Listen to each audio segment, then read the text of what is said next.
حکمت خون مسلم پر کہ اللہ تبارک و تعالیٰ کے ہاں مسلمان کے خون کی حرمت کتنی ہے، اللہ تبارک و تعالیٰ نے اسے کتنی عزت عطا فرمائی ہے، اللہ تعالیٰ کے ہاں وہ کتنا قیمتی ہے، اس کے متعلق چند ایک باتیں عرض کی جائیں گی۔ حقیقت یہ ہے کہ اس وقت ہر وہ شے جو اللہ کے ہاں قیمتی تھی اس کی لوگوں کی نگاہ میں قدر نہیں رہی۔ کافر تو کافر ہیں، کلمہ پڑھنے والے جو ہیں ان کے ہاں بھی اس کی قدر نہیں رہی۔ آپ شریعت مبارکہ کو دیکھ لیں، اس کے احکامات کو دیکھ لیں، اللہ رسول کے نام کو دیکھ لیں، ایک ایک شے کو آپ دیکھتے جائیں اور دیکھیں کہ اس کی قدر کتنی ہے۔ جی آپ یہی مساجد اور مدارس کو دیکھ لیں،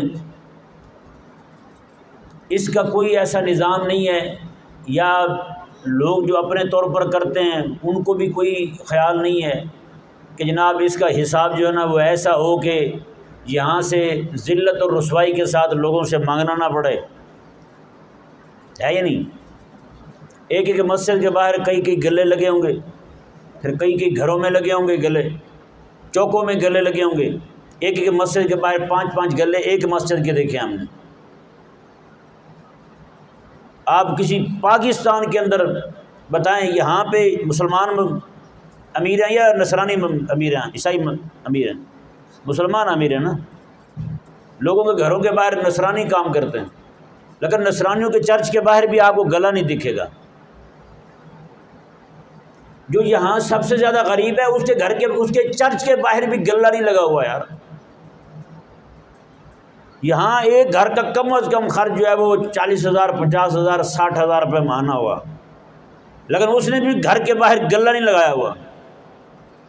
کمانے والا ایک ہے، گھر کے باہر گلا نہیں لگا ہوا۔ یہاں مسجد میں آنے والے سینکڑوں گے، گلا لگا ہوا۔ گھر کے باہر بھی گزرنے والوں کے سامنے کوئی جھولی نہیں لگاتا، جھولی نہیں پھیرتا۔ کوئی پھیرتے ہیں جھولی؟ نہیں پھیرتا یار، گھر کا خرچہ اتنا ہے، بل اتنا ہے، کوئی جھولی نہیں پھیرتا۔ مسجد میں یہاں جھولی پھیرتے ہیں۔ بتائیں یہ اہانت ہے یا نہیں؟ رب تبارک و تعالیٰ کے لیے نہیں نکلا، یہ رب تبارک و تعالیٰ کے گھر کی توہین ہے بھائی۔ یہاں کھڑے ہو کے ایک ایک سے مانگنا پڑتا ہے۔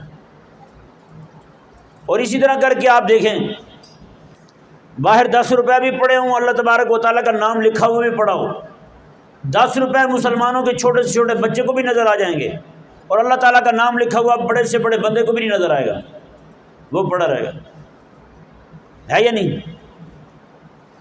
بچہ جو ہے وہ جناب سکول نہ جائے، اکیڈمی نہ جائے تو پورے گھر کو تکلیف ہوگی۔ ابا پاکستان میں نہیں رہتا، کہیں باہر رہتا ہے، مسقط عمان رہتا ہے، وہاں فون پہنچ جائے گا بھی تیرا بیٹا آج نہیں گیا، وہاں پہ وہ پریشان، کھانا بند۔ وہی بچہ جو ہے وہ سال سے مسجد نہیں جا رہا، نماز نہیں پڑھ رہا، قرآن نہیں پڑھ رہا، اللہ کا نام نہیں لے رہا، نماز کو پریشانی نہیں، کسی اور کو پریشانی۔ تو بتائیں ہلکی کیا ہوئی؟ اللہ کی شریعت ہلکی ہوئی یا نہیں؟ اللہ کا حکم ہلکا ہوا یا نہ ہو؟ سستا تو پھر رب کا دین ہو گیا۔ فرنگی تعلیم کے لیے بچے کے پاس 24 گھنٹوں میں سے سویرے جائے گا پڑھنے کے لیے، 2 بجے جناب بستہ گھسیٹتا ہوا گھر پہنچے گا، اس کے بعد پھر اکیڈمی جناب 4 گھنٹے 5 گھنٹے کی اکیڈمی، گھر میں جناب حافظ صاحب گھر میں پڑھانے آئے جی، کتنی دیر؟ 10 منٹ، زیادہ نہیں پڑھانا، بچے تھکے ہوئے ہیں۔ سستا کیا ہوا؟ رب تعالیٰ کا دین سستا ہوا۔ ہر وہ شے سستی ہو گئی جو اللہ تعالیٰ کے ہاں مہنگی تھی، اللہ تعالیٰ کے ہاں قیمتی تھی، اللہ تعالیٰ کے ہاں غالیہ تھی، لیکن یہاں وہ مسلمان کے ہاں سستی ہو گئی ہے۔ کافر کا ہم نے کیا اس کے منہ پہ جوتے پھیرنا ہے یار؟ خود مسلمان عزت دینے کو تیار نہیں ہے، جب مسلمان عزت دینے کو تیار نہیں ہوگا کافر کہاں عزت دے گا یار؟ یعنی جب گھر کے بندے ہی کسی شے کی عزت نہ کریں تو باہر کے کہاں عزت کریں گے؟ گھر کا ایک فرد ہے، اس کو گھر والے ہی، شفیق نام ہے، شیکا کہتے ہیں اس کو، تو بتائیں باہر والے اس کو حاجی شفیق کہیں گے کبھی؟ سارے شیکا کہیں گے اس کو۔ اشفاق ہے تو سارے شفاقہ کہیں گے، گھر والے شفاقہ کہیں گے تو باہر والے بھی شفاقہ کہیں گے، کوئی بھی اس کو جناب حضرت اشفاق نہیں کہے گا۔ تو عزت گھر سے ہوتی ہے، اسلام مسلمانوں کے گھر سے ہے بھائی۔ اگر یہی عزت نہیں کریں گے باہر والا کون کرے گا؟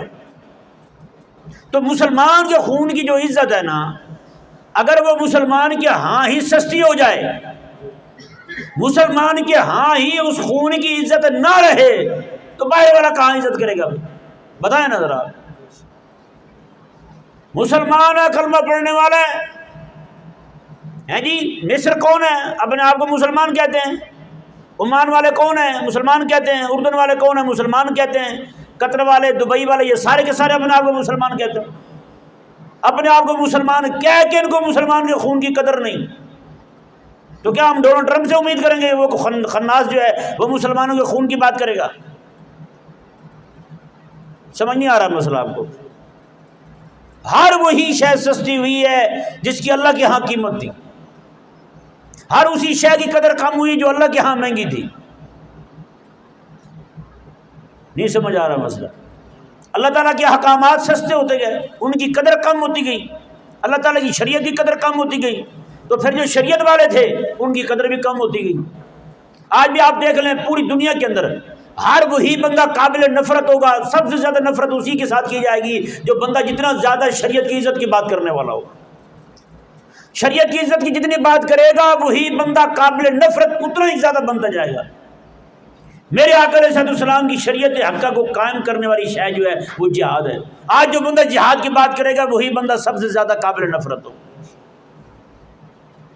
ہاں باقی چھوٹی چھوٹی باتیں لے کے اچھل کود کرنے والے، جو فروئی مسائل ہیں ان پہ الجھنے والے، ان پہ چیلنج دینے والے، مناظرے کرنے والے، وہ جناب معاشرے کی آنکھوں کا تارا ہیں۔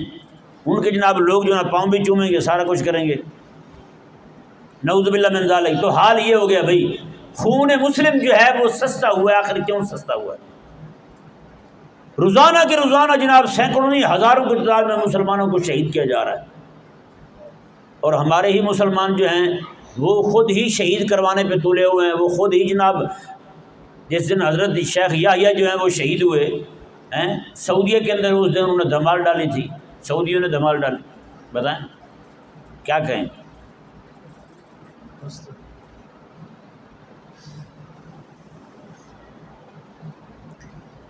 سنن ابن ماجہ میں حدیث پاک ہے، کریم آقا صلی اللہ علیہ وآلہ وسلم کا فرمان شریف ہے، راوی اس کی حضرت براء بن عازب رضی اللہ تعالی عنہ ہے۔ آپ فرماتے ہیں لزوال الدنیا اہون علی اللہ من قتل مؤمن بغیر حق۔ حضور فرماتے ہیں ایک طرف پوری دنیا برباد ہو جائے، اللہ کے ہاں یہ کام بڑا ہی آسان ہے اس بات سے کہ کسی بندہ مومن کا ناحق قتل ہو۔ اللہ کے ہاں ایک بندہ مومن کا ناحق قتل جو ہے، حضور فرماتے ہیں یہ بہت بڑی بات ہے اللہ کے ہاں۔ ہاں اللہ کے ہاں یہ چھوٹی بات ہے کہ پوری دنیا ساری کی ساری تباہ ہو جائے۔ بتائیں، جیسا کہ میں نے پچھلے جمعہ کو یہ گفتگو کی تھی، آپ کے سامنے یہ بات رکھی تھی کہ ایک مسلمان جو ہے اس پہ حملہ ہو رہا ہے، دوسرا مسلمان خوشی کر رہا ہے، خوشی کے شادیانے بجا رہا ہے۔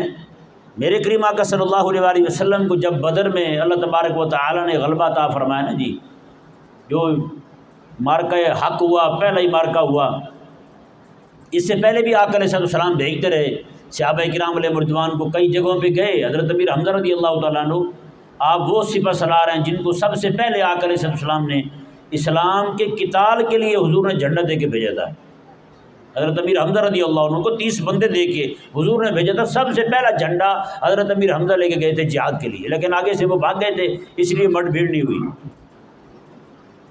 تو یہ اس بدر سے پہلے بھی ایک بدر ہوا تھا، لیکن وہاں بھی ٹاکرا نہیں ہوا، اس کے بعد بھی ہوا ایک۔ میرے کریم آقا صلی اللہ علیہ وآلہ وسلم جب تشریف لے جاتے ہیں بدر کے اندر، خلاق کائنات نے اہل اسلام کو فتح عطا فرمائی، غلبہ عطا فرمایا۔ اب مکہ مکرمہ میں کیا ہوا یہ ذرا دیکھیں۔ مکہ مکرمہ کے اندر زمزم کے کنویں پر حضرت سیدنا عباس رضی اللہ تعالی عنہ کی زوجہ محترمہ حضرت ام فضل رضی اللہ تعالی عنہ، آپ اور آپ کا غلام، یہ دونوں پانی نکال رہے ہیں وہاں سے۔ اچھا ان کو نہیں پتا پیچھے ابو لہب ہے، ان کو نہیں پتا کہ پیچھے سے ابو لہب آ رہا ہے، یہ آپس میں خوشی کا اظہار کر رہے ہیں۔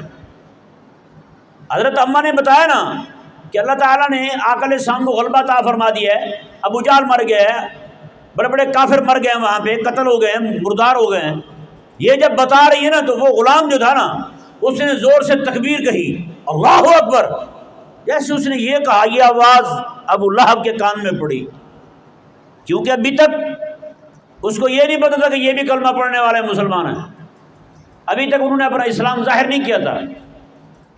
تو ابو لہب جو ہے وہ کہنے لگا، اس نے کہا اچھا تمہیں بھی ان کی فتح کی خوشی ہے؟ ابو جہل مارا گیا، میری قوم ماری گئی، میرے قوم کے افراد مارے گئے، ہمارے بچے مارے گئے، بھتیجے مارے گئے، رشتہ دار مارے گئے، تمہیں ان کا دکھ نہیں ہے، تمہیں ان کی خوشی ہے۔ حضرت ام فضل رضی اللہ تعالیٰ عنہ فرمانے لگی کہ ہاں ہمیں آج بھی انہی کی فتح کی خوشی ہے، کل بھی انہی کی فتح کی خوشی ہے، ہمیں انہی کی فتح کی خوشی ہے۔ آپ بتائیں نا اس وقت مکے کی صورتحال کیا تھی، ذرا غور کریں اس بات پر۔ مکہ مکرمہ سے صحابہ کرام علیہ رضوان جو تھے وہ تو سارے روانہ ہو چکے تھے، کچھ لوگ بچے تھے جو ہجرت نہیں کر سکتے تھے مجبوراً، اور جن لوگوں نے کلمہ پڑھا ہوا تھا، مسلمان تھے، یہاں پہلے رہتے تھے، ہجرت نہیں کر سکتے تھے، یہاں سے پھر وہ آئے بدر میں مکے کے کافروں کے ساتھ، یہ نیت لے کر کے آئے کہ وہاں جو فتح پانے لگا نا ہم اس کے ساتھ مل جائیں گے۔ یہ نیت لے کے کہاں پہنچے؟ بدر میں، جو غالب آنے لگا ہم اس کے ساتھ کھڑے ہو جائیں گے۔ اللہ اکبر کبیرہ۔ جب یہ پہنچے نا وہاں بدر کے اندر، کن کی طرف سے کھڑے تھے؟ کافروں کی طرف سے کھڑے تھے، کافروں کی جمعیت بڑھا رہے تھے، ان کے لشکر کو بڑھا رہے تھے، ان کے ساتھ کھڑے ہوئے ہیں۔ اللہ تبارک و تعالی نے ان سب سے ایمان کی توفیق چھین لی، ایمان ہی لے لی اللہ تعالیٰ نے۔ میں کہ تم میرے حبیب کے مقابلے میں آئے تو آئے کیوں؟ وہ سارے کے سارے وہاں پہ ارتداد کی حالت میں محبوب علیہ السلام کے صحابہ کے ہاتھوں قتل ہو گئے، ایک بھی نہیں بچا ان میں سے۔ یہ سمجھ آ گئے جب مسلمان جو ہے وہ کافروں کے ساتھ مل کے مسلمان کے مقابلے میں آ جائے تو اللہ تعالیٰ ایمان کا نور نہیں رہنے دیتا اس کے دل میں۔ آج پوری دنیا کے اندر مسلمان جو ہیں، میں سچی کہہ رہا ہوں، اگر مسلمان غدار نہ ہوتا کسی کافر کی ہمت نہیں تھی کسی مسلمان پہ حملہ کر جاتا، چاہے خلافت نہیں تھی اس کے باوجود بھی کافر کو ہمت نہیں تھی حملہ کرنے کی، اگر یہی مسلمان انسان کے بچے ہوتے تو۔ آج دیکھیں نا یمن والے اتنا زور لگا رہے ہیں اسرائیل پر حملہ کرنے کی، کل اور پرسوں انہوں نے 100 میزائل چھوڑے ہیں، وہاں پہنچنے میں ناکام ہوئے۔ کیوں ناکام ہوئے ہیں؟ انہی غداروں نے مسلمانوں نے ناکام کیے ہیں، راستے میں روکے انہوں نے۔ کیا خیال ہے یہی مسلمان جو ہیں، جو یہودی کی طرف آتا ہے وہ مسلمان کا میزائل روک سکتے ہیں، تو کافر کی طرف سے مسلمان پر آتا ہے وہ میزائل یہ کیوں نہیں روک سکتے؟ بتائیں۔ اس کا مطلب یہ ہے کہ مسلمان ہی مسلمان کا غدار نہ ہوتا تو مسلمان ہمارا نہ جاتا کبھی۔ آج بھی مسلمانوں کو، ہندوستان کی طرف سے مسلمانوں کو جو نقصان ہوتا ہے اس میں مین بندہ نقصان پہنچانے والا وہ کلمہ پڑھنے والا ہی ہوتا ہے۔ کون ہوتا ہے بتائیں؟ کلمہ پڑھنے والا ہوتا ہے۔ اور یہ بھی المیہ ہے، ویسے دکھ والی بات ہے، ہم جب بھی مثال مسلمانوں کی یہاں کی ان کے ساتھ لڑائی بن جاتی ہے، لڑائی جب بھی بن جائے ان کا ذہن، بچے کا ذہن یہی ہوتا ہے ہندوؤں کو مارنے کا، وہاں کے مسلمانوں کا، بزرگوں کا، جو بزرگان دین بیٹھے ہوئے وہاں پہ جبے کبے والے بڑے علامت الدہر والقہر، وہ بھی ان کا بھی ذہن یہ ہوتا ہے مسلمانوں کو رگڑ دو سب کو۔ بتائیں، میں نے کہا یہ کیا کر رہے ہو یار، ہیں؟ نہیں سمجھ آ رہا مسئلہ۔ اب انہوں نے کیا کیا؟ آقا علیہ السلام کے مقابلے میں آ گئے جی بدر میں، اللہ تعالیٰ نے سب سے ایمان چھین لیا، بے ایمانی کی حالت میں سارے مر گئے۔ یہ میں پکی بات آپ کے سامنے رکھ رہا ہوں۔ جب خبر پہنچی جناب مکہ میں، اب مکہ میں آقا علیہ السلام کے صحابہ میں سے کوئی بھی نہیں ہے، اکا دکا بچے ہوں گے وہ لوگ جو ہجرت نہیں کر سکتے تھے بس، کیونکہ وہاں پہ جو صاحب حیثیت تھا اس پر حرام ہو گیا تھا مکہ میں رہنا۔ یہ شرعی مسئلہ آپ کے سامنے رکھ رہا ہوں کہ مکہ میں کوئی بھی بندہ نہیں رہ سکتا، جو بندہ ہجرت کر سکتا ہے وہ یہاں سے روانہ ہو مدینہ منورہ پہنچے۔ جب یعنی مکہ مکرمہ ایسا شہر قرار دیا گیا، اب میں وہ لفظ نہیں بولتا جو لفظ عام بولا جاتا ہے، ایک دارالسلام ہوتا ہے، ایک لفظ اور ہوتا ہے۔ فرمایا کہ وہ شہر قرار دے دیا گیا، یہاں مومنوں کا رہنا حرام ہے، بھائی مومن بندہ نہیں رہ سکتا، ہاں جو بندہ ہجرت نہیں کر سکتا وہی رہے گا۔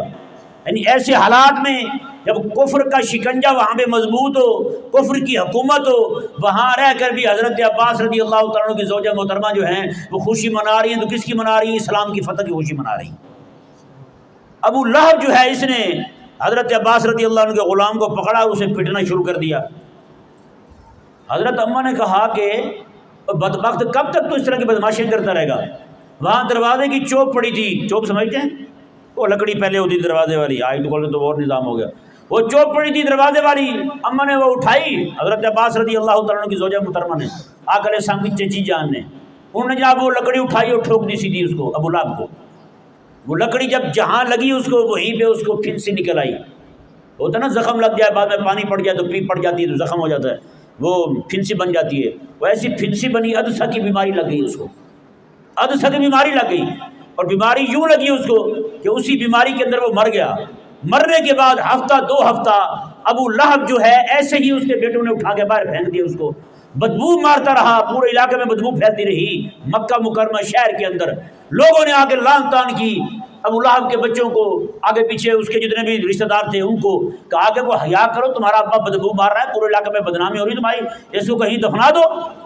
جی پھر جا کر کے اس کے لڑکوں نے، اس کے سارے جو تعلق والے تھے انہوں نے حبشیوں کو پکڑا، ان کو کہا کہ اس کے اوپر پتھر پھینک پھینک کے اس کو دبا دیا جائے، یعنی اٹھانے کی، دفن کرنے کی ہمت پھر بھی نہیں ہوئی۔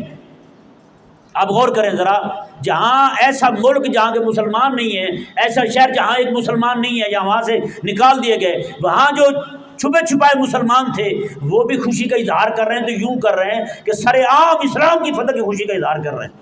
آج بتائیں نا، آج مسلمانوں کے ملک کے اندر مسلمانوں کی شہادت کی خوشی منائی جائے، سعودیہ میں خوشی منائی جائے، مصر میں خوشی منائی جائے، عمان میں خوشی منائی جائے، اچھا ہوا یار مسلمانوں کا صفایا ہو رہا ہے، تو بتائیں یہ کہاں کے مسلمان ہیں، کہاں کا اسلام ہے ان کا؟ اللہ اکبر کبیرہ۔ یہ حدیث پاک آخری سماعت فرمائیں، سنن ابی داؤد میں حدیث پاک ہے، میرے کریم آقا صلی اللہ علیہ وآلہ وسلم کا فرمان شریف ہے، راوی اس کی حضرت سیدنا عبادہ بن الصامت رضی اللہ تعالی عنہ ہیں۔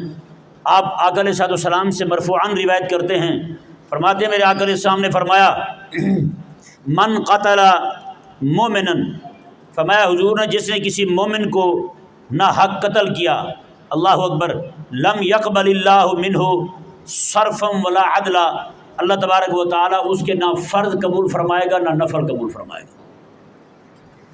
یہ ذہن میں رہے، اس سزا کا مستحق جو ہے نا براہ راست قتل کرنے والا اکیلا نہیں ہے، جو قتل پہ راضی ہونے والا ہے وہ بھی ہے، سمجھ آیا نا، جو قتل پہ راضی ہونے والا ہے وہ بھی ہے، وہ بھی شامل ہے، یہ سزا اس کو بھی ملے گی، اس کے بھی فرائض نوافل قبول نہیں ہوں گے۔ جیسے ہمارے بزرگوں نے یہ بات بڑی زبردست لکھی ہے، میں نے تفسیر نموس صحابہ میں یہ بات نقل کی ہے، ہمارے بزرگ فرماتے ہیں کہ جو بندہ قیامت تک آنے والوں میں، چاہے حضرت عثمان غنی کے دور میں نہیں تھا وہ بندہ، قیامت تک آنے والے بندوں میں جو بھی بندہ حضرت عثمان غنی رضی اللہ تعالی عنہ کے قتل پہ راضی تھا، آج کئی سارے لوگ راضی ہیں یا نہیں؟ اچھا ہوا عثمان قتل ہوئے، اچھا ہوا حضرت عمر قتل ہوئے، یہ کئی کہتے ہیں جی جن کا منہ بھی کالا ہے دل بھی کالے ہیں، کپڑے ویسے کالے ہیں، وہ بدبخت لوگ جو ہیں۔ ہمارے بزرگوں نے لکھا کہ جو بندہ حضرت عثمان غنی رضی اللہ تعالیٰ عنہ کی قتل پہ راضی تھا، فرماتے ہیں چاہے وہ 1000 سال بعد ہی کیوں نہ آئے، فرماتے ہیں کہ جب دجال آئے گا وہ بندہ چاہے اس وقت ایمان پہ ہی کیوں نہ گیا ہو، مانے جب دجال آئے گا قبر سے باہر نکل کے دجال کا کلمہ پڑھ لے گا، وہ بندہ قبر سے باہر نکل کے دجال پر ایمان لے آئے گا، کہے گا تو سچا ہے بھائی۔ بتائیں کتنی سخت سزا ہے اس بندے کو جو حضرت عثمان غنی رضی اللہ تعالیٰ عنہ کے قتل پر راضی ہو۔ بتائیں جنہوں نے شہید کیا وہ تو سزا پائیں گے، لیکن آج جو 1000 سال بعد جا کے جس نے جناب جو صرف راضی ہوا حضرت عثمان کا قتل ٹھیک ہوا ہے اس کو سزا یہ مل رہی ہے۔ بتائیں اللہ تبارک و تعالی نا ہمارے دلوں کو مسلمان کر دے، بس ہمارے منہ مسلمان ہیں، زبانیں مسلمان ہیں، ہاں جی ہمارے کپڑے مسلمان ہیں، ہماری ہر شے مسلمان ہے۔ مسلمانی اللہ کے ہاں قبول وہ ہے جب دل مسلمان ہو جائے، بس اللہ تبارک و تعالی ہم سب کو سمجھنے کی توفیق عطا فرمائے۔